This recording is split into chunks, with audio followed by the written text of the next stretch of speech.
ఒకానొక గ్రామంలో ఒక పేద రైతు ఉండేవాడు. అతనికి తన ఇంటి పక్కనే ఒక చిన్న పొలం ఉండేది.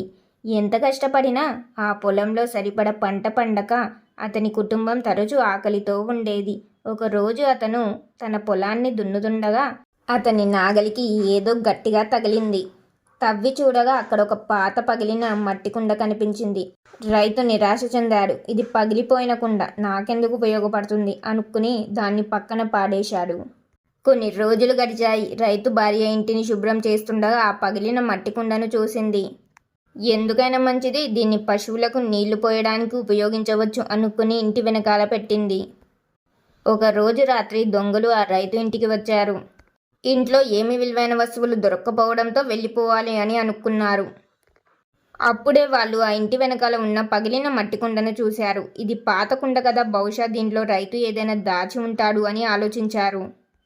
కుండను తీసుకొని పారిపోయారు. దొంగలు ఆ కుండను ఒక నిర్మానుష ప్రదేశానికి తీసుకెళ్లి దాన్ని పగలగొట్టారు. వాళ్ళు ఆశ్చర్యపోయారు. ఆ కుండలో బంగారు నాణేలతో నిండిన సంచి ఉంది. దొంగలు సంతోషంతో ఆ బంగారు నాణేలను పంచుకున్నారు. మరుసటి రోజు ఉదయం రైతు నిద్ర లేచి చూసేసరికి మట్టి కుండ కనిపించలేదు. అతను ఆశ్చర్యపోయాడు, కానీ పెద్దగా పట్టించుకోలేదు. దొంగలు మాత్రం మట్టి కుండను పగలగొట్టినప్పుడు జరిగిన శబ్దాలు వినిపిస్తాయేమోనని వాళ్ళను పట్టుకుంటారని భయపడి గ్రామం నుండి దూరంగా పారిపోయారు. కొన్ని రోజుల తర్వాత రైతు పొలంలో పనిచేస్తుండగా అతనికి ఒక వింత ఆలోచన వచ్చింది. ఆ దొంగలు కేవలం ఆ కుండ కోసం ఎందుకు వస్తారు? బహుశా దానిలో ఏమైనా ఉందేమో అని ఆలోచించాడు. అతను దొంగలు పగలగొట్టిన ప్రదేశానికి వెళ్ళి వెతికాడు. అక్కడ కొన్ని బంగారు నాణేలు చెల్లాచెదురుగా పడి ఉన్నాయి.